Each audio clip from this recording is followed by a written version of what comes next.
தொடர்பான உள்நாட்டுச் செய்திகள். ஐக்கிய மக்கள் சுதந்திர கூட்டமைப்பு அரசாங்கத்தின் 7வது வரவு செலவு திட்டம் இன்று பாராளுமன்றத்தில் சமர்ப்பிக்கப்பட்டது. வரவு செலவு திட்டத்தை சமர்ப்பித்து உரையாற்றிய ஜனாதிபதி, ஒற்றுமையாக மக்களின் பிரச்சினைகளுக்கு தீர்வு காண்பதற்கு எதிர்க்கட்சிகளும் ஒன்றிணைய வேண்டும் என குறிப்பிட்டார்.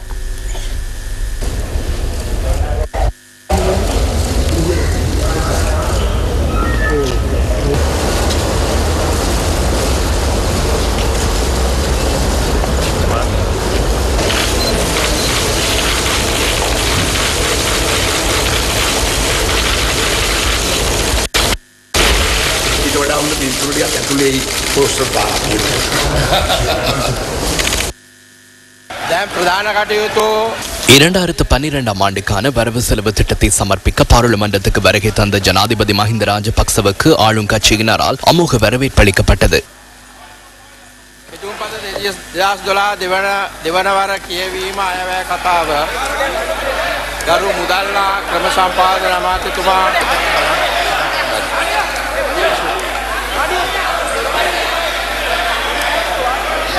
Walk out.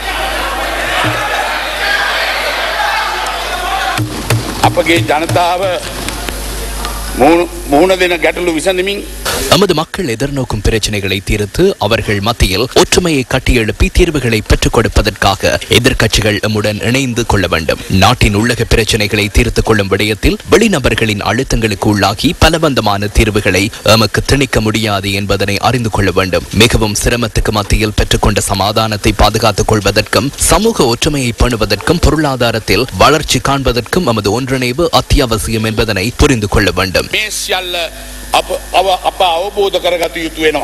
நாட்டின் பொருளாதார வளர்ச்சி தொடர்பாகவும் ஜனாதிபதி கருத்து வெளியிட்டார். நம்பகத்தன்மையற்ற உலக பொருளாதார நிலைமைகளுக்கு மத்தியிலும் 2010ஆம் ஆண்டு எமது நாடு 8% பொருளாதார வளர்ச்சி எட்டியது. அதனை 2011ஆம் ஆண்டிலும் நம்மால் தொடர்ந்து பாதுகாத்துக் கொள்ள முடிந்துள்ளது. உணவு பாதுகாப்பிற்காக நடைமுறைப்படுத்தியுள்ள செயற்திட்டங்கள் காரணமாக பணவீக்கத்தை 5% குறைக்க முடிந்துள்ளது. எமது நாட்டின் தனிநபர் வருமானம் $2,800 அமைந்துள்ளது. அனைத்து இன மக்களையும் ஒன்றிணைப்பதற்காக முன்னெடுக்கப்பட்டுள்ள நடவடிக்கைகள் மூலம் சிறந்த பிரதிபலன்கள் கிடைத்துள்ளன. சிறுபான்மை மக்களின் அரசியல் பிரச்சனைகளை தீர்ப்பதற்கான கலந்துரையாடல்கள் ஆரம்பிக்கப்பட்டுள்ளன. உள்ளூராட்சி மன்ற உறுப்பினர்களும் பாராளுமன்ற உறுப்பினர்களும் அதில் உள்ளடங்கியுள்ளமை குறிப்பிடத்தக்க விடயமாகும்.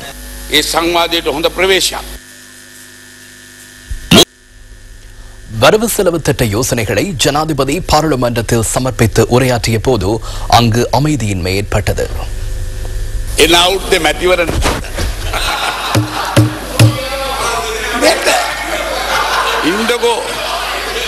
ඕනනම් දෙන්න. බලන්න පටන් ගමු දෙන්න මාසේ. ඕනනම් පාර්ලිමේන්තුව විසිරුවා යන්න දෙන්න හැකි.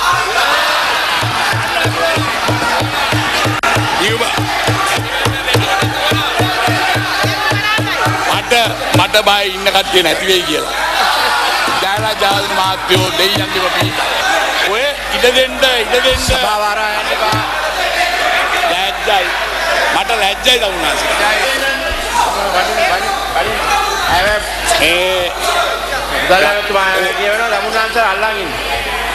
ඔබතුමාලා ඔහොම අල්ලගෙන මේක තමයි ලැජ්ජ. අයල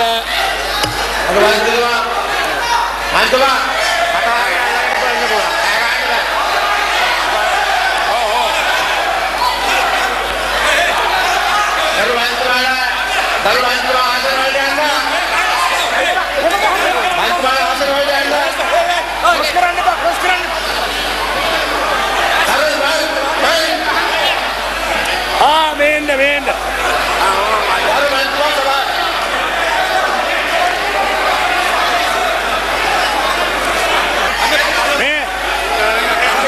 අතුතුමාල වාඩි වෙන්න. අපේ අය වාඩි වෙන්න.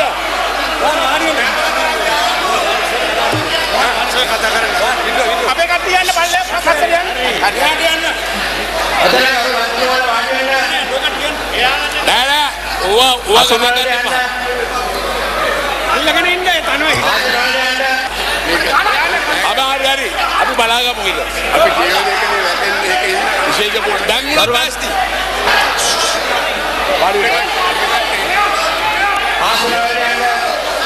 ආණ්ඩු පක්ෂයේ മന്ത്രിවරු වාඩි වෙන්න.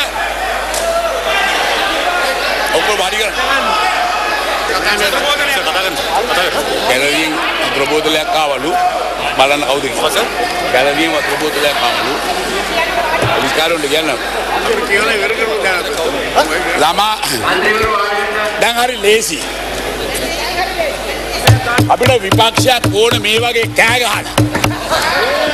පණාති විපක්ෂයක්. ඉතින් අපි හිතනවා අපි ඒකට ඔවුන්ට ඉඩ දෙන්න ඕන.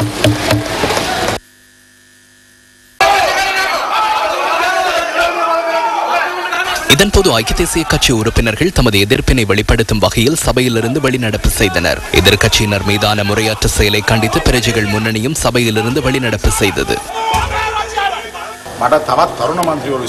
சில இளைய பாராளுமன்ற உறுப்பினர்களால் மீது தாக்குதல் நடத்தப்பட்டுள்ளது.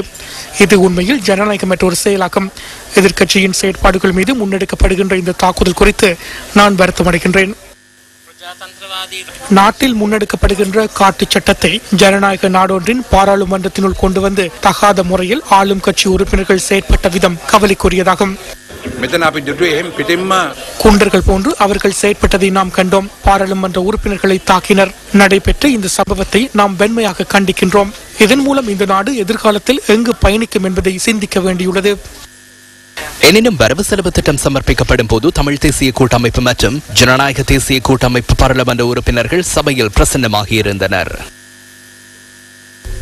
ஐக்கிய தேசிய கட்சியினர் வரவு செலவு திட்டத்திற்கு எதிர்ப்பு தெரிவித்து பாராளுமன்றத்திலிருந்து வெளிநடப்பு செய்த போதிலும் அங்கு பிரசன்னமாகியிருந்து தனது உரையினை பொறுமையாக செவிமடுத்த தமிழ் தேசிய கூட்டமைப்பினருக்கு ஜனாதிபதி இதன் போது நன்றிகளை தெரிவித்தார்.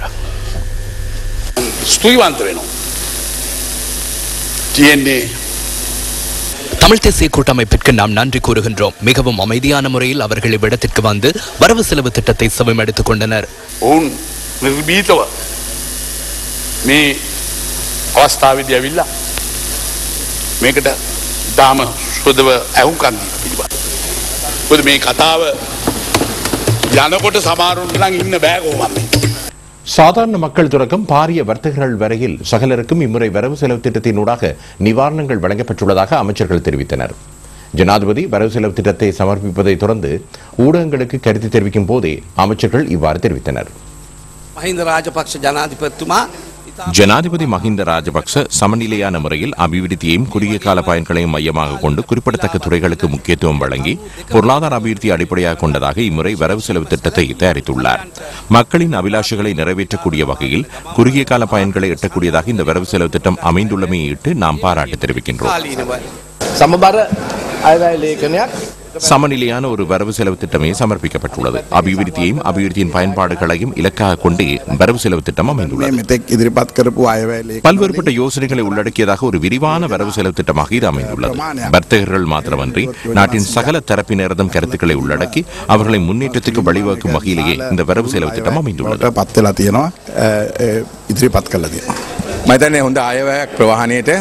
போக்குவரத்து துறைக்கு ஒரு சிறந்த வரவு செலவு திட்டமாகவே இது அமைந்துள்ளது. 800 மில்லியன் ரூபாய் உதிரிப்பாகங்களுக்காக ஒதுக்கப்பட்டுள்ளது. கிராமிய வீதிகளுக்கு புதிதாக 200 பஸ் வண்டிகளும் கிடைக்கின்றன. பாடசாலை சேவைகளுக்கெனவும் பஸ் வண்டிகள் கிடைக்கின்றன.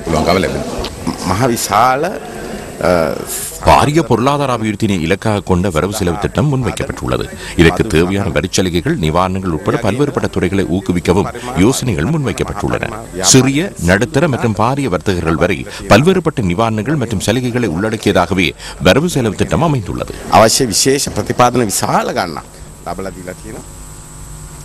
தபால் ஊழியர்களின் தொழிற்சங்க நடவடிக்கை முடிவுக்கு வந்துள்ளது. அமைச்சர் ஜீவன் குமார் துங்க தபால் தொழிற்சங்க ஊழியர்களுடன் நடத்திய பேச்சுவார்த்தையின் பயனாக தொழிற்சங்க நடவடிக்கையை இடைநிறுத்த தீர்மானிக்கப்பட்டுள்ளது. இதுவரை குவிந்துள்ள தபால்களை உடனடியாக விநியோகிப்பதற்கு ஊழியர்கள் நடவடிக்கை எடுத்துள்ளதாக அமைச்சர் ஜீவன் குமார் துங்க மேலும் தெரிவித்தார். நான் சம்பந்தப்பட்ட அமைச்சர் என்ற வகையில் தொழிற்சங்கங்களிடம் சில விடயங்களை முன்வைத்தேன். பண்டிகை காலம் மற்றும் சாதாரண பரீட்சை ஆகியவை இடம்பெறும் காலம் என்பதால் இதனூடாக மாணவர்களும் ஏனையோரும் சிரமத்துக்குட்படுத்துவதை தவிர்க்கும் வகையில் தபால் சேவையை சிறப்பாக முன்னெடுத்துச் செல்வதை எம் அனைவரதும் பொறுப்பாகும். தொழிற்சங்கங்கள் விடுத்துள்ள பிரதான கோரிக்கை தொடர்பாக நான் விசேட கவனம் செலுத்தி உடனடி தீர்வு ஒன்றை பெற்றுத் தருவதற்கு நடவடிக்கை எடுப்பேன் என கூற விரும்புகின்றேன். எனது இந்த கூற்றின் மீது நம்பிக்கை வைத்து தொழிற்சங்க நடவடிக்கைகளை இன்றைய தினம் கைவிட்டு தபால் சேவையை சிறப்பாக முன்னெடுப்பதற்கு தீர்மானித்ததையிட்டு சகல தொழிற்சங்கங்களுக்கும் நான் எனது பாராட்டை தெரிவிக்கின்றேன். මගේ ප්‍රසාදය මම මේ අවස්ථාවේදී පිරිනමනවා. தபால் மா அதிபரை நீக்குமாறு கோரி தபால் தொழிற்சங்க முன்னணி பல நாட்களாக தொழிற்சங்க நடவடிக்கையில் ஈடுபட்டு வந்தது.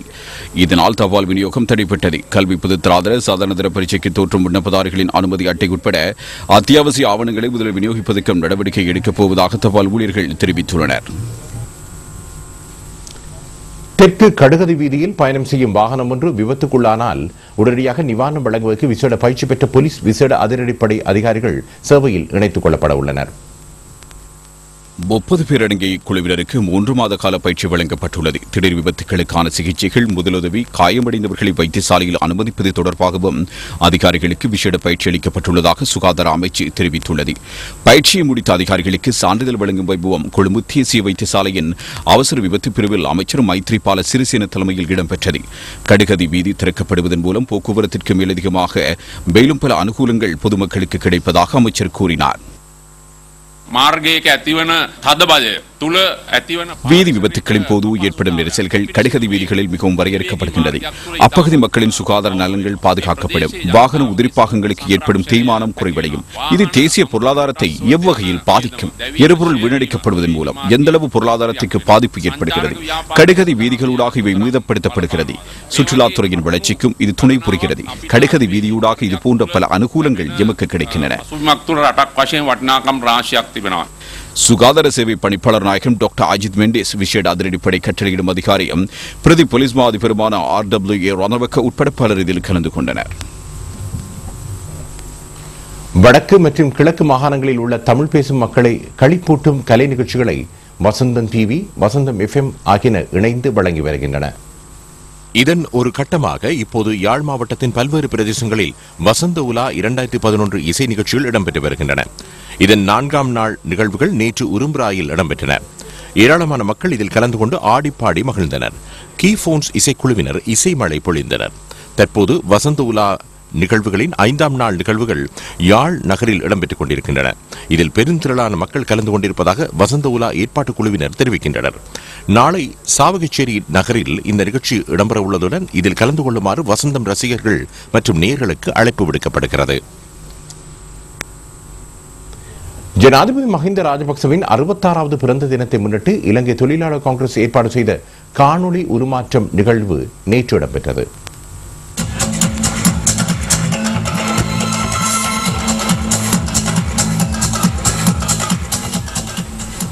கொழும்பு காலிமுகத்திடரில் அமைந்துள்ள ஜனாதிபதி செயலகத்துக்கு முன்னால் உள்ள கட்டிடத்தில் இந்த காணொளி உருமாற்றல் நிகழ்வு நடைபெற்றது. கால்நடைவள கிராமிய அபிவிருத்தி அமைச்சர் ஆறுமுகன் தொண்டமான் தலைமையில் இந்த நிகழ்வு இடம்பெற்றது. வீடியோ மோஃபிங் என்ற நிகழ்வை பார்வையிட ஜனாதிபதியும் வருகை தந்திருந்தார். இந்த நிகழ்வில் பிரதமர் DM ஜெயரத்ன, பிரதி அமைச்சர்களான முத்து சிவலிங்கம், HR மித்ரபால, ஜனாதிபதியின் செயலாளர் லலித் வீரதுங்க ஆகியோரும் கலந்து கொண்டனர். நவீன தொழில்நுட்ப முறையில் முதல் முறையாக ஜனாதிபதி செயலக முன்றலில் இந்த நிகழ்வு இடம்பெற்றமை குறிப்பிடத்தக்கது.